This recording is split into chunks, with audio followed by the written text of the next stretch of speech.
Bawa lagi, akhirnya bawa bu. Tahunya ada pemiliknya. Masya Allah, rezeki tidak akan tertukar. Maka Bapak Ibu, kita mungkin susah nyari rezeki, nyari duit, tapi ya duit tidak akan sulit mencari kita, betul? Karena rezeki itu jaminan Allah. Ngapain? Mati. Oh lagi loading. Oh, laptop saya kayak mati.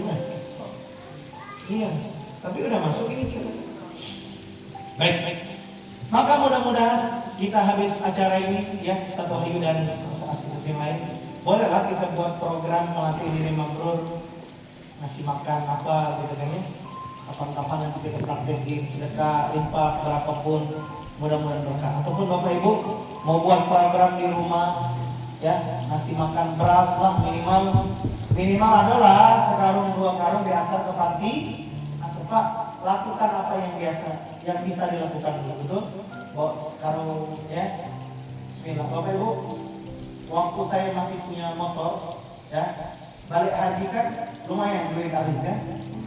Duit itu ya banyak lah. Antar ke panti pakai motor. Pakai apa? Motor. Saya doa dengan Allah, ya Allah, mudah-mudahan bentar lagi bisa ngantar ke panti ini pakai mobil. Kejadian punya mobil. Gak lebih dari 3 bulan datang mobil ke rumah. Masya Allah. Berarti benar-benar Allah itu bersama prasangka hambanya. Nih saya lagi prasangka bagi Allah, butuh rumah. Yakin nggak kita pasti datang ke rumah? Masya Allah. Takbir. Ini belum datang rumah punya pribadi. Ada ibu-ibu kemanusiaan, ada tanah 2 kapsul, ada gedung pasar. Ketua yayasan bisa Ustaz langsung. Masya Allah. Belum untuk pribadi, ini untuk amal sosial. Saya yakin bentar lagi Allah kirimkan ini untuk pribadi Ustaz. Masya Allah. Aneh nggak ya Ustaz? 2 rumah anak di kos kiriman. Masya Allah. Allah asli kasih jangan. Maka Bapak Ibu kalau kepengen dapat kejutan dari Allah, sering-sering ngejuti sering-sering apa? Tapi yang baik. Contoh ya, gini Pak, infak itu kan wabanis sabil ya, orang di jalan Allah. Bapak Ibu ya, ya Allah. Bapak Ibu tahu nggak 5.000 itu berarti loh bagi orang di jalanan, tukang parkir, ya orang miskin itu. Ya Allah itu. Saya jadi ingat kisah seorang profesor. Mau dengar nggak? Jadi suatu ketika ada seorang profesor sakit jantung. Jantung harus dioperasi di London jauh ya, dari Indonesia ke London. Suatu ketika profesor ini lewat di penjual daging di pasar. Dilihatnya apa? Ibu bapak semua mengulikan Allah. Dilihat oleh profesor itu ada kejadian yang enggak, ya Allah, menyentuh hati beliau. Ada ibu-ibu standby di samping orang tukang motong daging. Sisa-sisa percikan itu dimasukinnya ke kantong. Oh ternyata ibu ini sudah izin ke penjual daging. Katanya boleh nggak? Aku minta yang terbuang sisa-sisa kulit, sisa tulang ini. Nah aku bawa ke rumah. Kata penjual daging, boleh. Akhirnya Bapak Ibu standby. Dilihat oleh profesor, penasaran profesor. Ibu, apa yang sedang kau lakukan, wahai ibu? Maka ibu itu jawab apa? Pak, suamiku sudah meninggal. Aku punya 6 orang anak di rumah, anak perempuan. Sejak 7 bulan yang lalu suamiku meninggal, anak-anakku belum makan daging. Maka hari ini saya izin dengan penjual daging ini. Aku ingin masakkan daging untuk anakku. Terharu profesor ini melihat perjuangan seorang ibu. Maka saat itu Bapak Ibu yang dicintai oleh Allah, profesor ini berkata kepada tukang daging, Pak, berikan dia daging. Ditanya dulu, ibu butuh berapa daging? 1/2 kilo saja Pak. Kemudian profesor ini bilang dengan penjual daging, Pak, tolong siapkan 2 kilo untuk ibu ini. Hitung dari hari ini sampai akhir tahun, berapa biayanya setiap pekan dia ngambil. Saya bayar. Kata profesor. Habis itu Pak, ibu ini ngangkat tangan dengan Allah. Ya Allah, berkahi rezeki orang ini ya Allah. Sehatkan dia ya Allah. Balik dari situ Pak, profesor ini tiba-tiba senyum, bahagia. Sampai ke rumah anaknya penasaran, papi, kenapa papi tersenyum bahagia? Apa yang terjadi? Diceritakannya kisah ibu tadi. Dia tersenyum bahagia. Lalu dia berkata, sepertinya aku sudah sehat. Aku sudah sehat, penyakitku sudah sembuh, kata profesor itu. Tapi keluarganya tidak serta percaya. Bapak, papi bukan harus berangkat ke London, papi kan harus dioperasi. Akhirnya profesor ini mau nggak mau harus nurut. Berangkatlah mereka ke London bersama keluarga. Tiba di rumah sakit, sebelum dioperasi seperti biasa, dicek up dulu, dipindahi dulu jantungnya. Ketika dokter pindahin, bengong dokter. Ulang lagi, mana data-data lama? Periksa lagi kembali. Periksa. Akhirnya si profesor langsung, kenapa?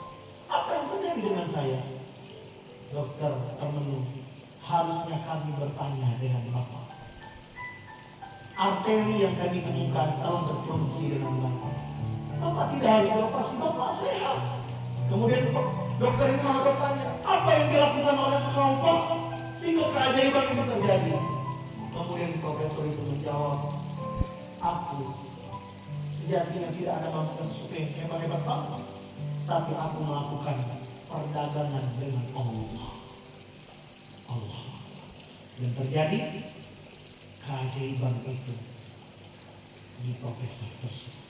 Akhirnya profesor ini tidak jadi dioperasi jantung. Masya Allah. Maka Pak, mungkin uang kita salamkan ke orang, ya, bisa bilang, ya. Ibnu Sabil itu orang yang di jalan Allah itu termasuk di masjid. Kenapa? Lihat orang ke masjid butuh kipas, butuh lampu. Makanya di masjid ada kotak infak di pesantren, ya. Saya bahkan punya cita-cita. Saya kepengen, ya Allah, kalau ada rezeki, saya kepengen membelikan entah kapan lah, ya, 100 jubah untuk ustaz-ustaz penceramah di Palembang. Amin. Kenapa Ustaz Rino di sini? Karena mohon maaf, hidup ini kan kita harus punya amal jariah. Ngasih jubah bisa jadi amal jariah kalau dipakai terus. Bayangkan Pak, suatu hari mungkin saya lagi ngopi, makan pisang goreng di rumah, tapi ada Ustaz A itu lagi pergi ke ujung Banyumasin, pergi ke sana, ke pelosok, berdakwah, berceramah di sana pakai baju yang saya kasih. Maka saya dapat pengalaman. Maka sering-seringlah Pak kasih sarung untuk miskin, kasih barang ke pendakwah. Kenapa? Ketika barang tersebut dipakai di jalan Allah, keajaiban hidup akan terjadi. Takbir. Maka apa pesan penutup saya di tausiah kali ini, sharing seminar ini? Pastikan sebelum kita meninggal punya 3 hal dalam hidup ini. Berapa? 3 hal ini adalah 3 amal yang tidak putus walaupun kita sudah meninggal. 1, sedekah jariah. Kata Rasulullah, sedekah jariah artinya apa? Harta yang dikeluarkan di jalan Allah. Duit, pastikan ada yang dititip untuk wakaf di masjid, di mana lah, gitu ya.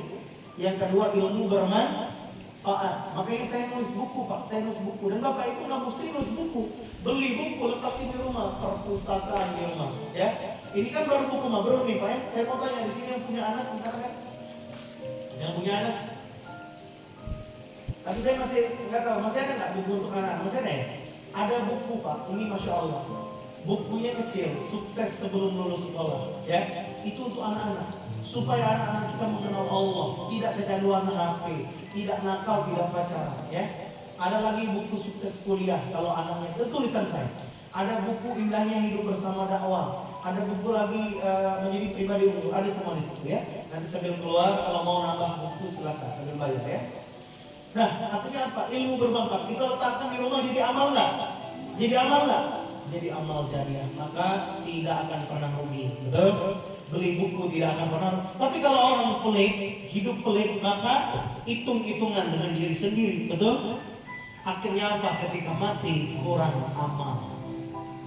Maka kalau mau beramal, mumpung masih hidup, karena tidak ada ceritanya orang bisa beramal setelah mati.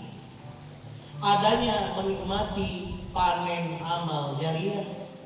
Jadi tidak bisa lagi beramal kalau orang sudah mati. Adanya bisa memanen amal jariah. Dan amal jariah, infak, sedekah, ya, zakat itu cuma untuk orang yang masih hidup. Kalau mati cuma nikmati amal jariah. Kemudian yang terakhir apa? doa anak yang soleh. 1, sedekah jariah. 2, ilmu bermanfaat. 3, doa anak yang.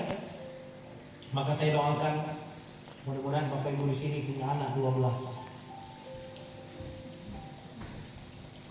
Kok ada amin? Semoga Bapak Ibu yang di sini punya anak 12. Kok ada amin bagian ini? Bapak Ibu, semoga Bapak Ibu punya anak 12. Amin kenceng. Betul tuh Ustaz. Nah, apa mulai tutup nih? Penting amin dulu Pak. Siapa tahu si Sonyo anak yatim baca kita lurus ya. Dan mesti anak kan? Tapi kalau masih pemberinya lancar, langsung terus ya. Sampai 12. Coba saya tanya, Bapak Ibu jangan ragu-ragu punya anak. Kan ada orang punya anak 2, berapa Pak? Nakal galau, nakal. Ada orang punya anak 12, soleh-soleha galau, banyak duit galau, ahlaknya bagus galau, suka membantu sama anak 12 apa yang 2 tadi? 12. Betul? Takbir. Takbir. Maka oleh karena itu yang penting anaknya soleh. Takbir. Coba Bapak Ibu semua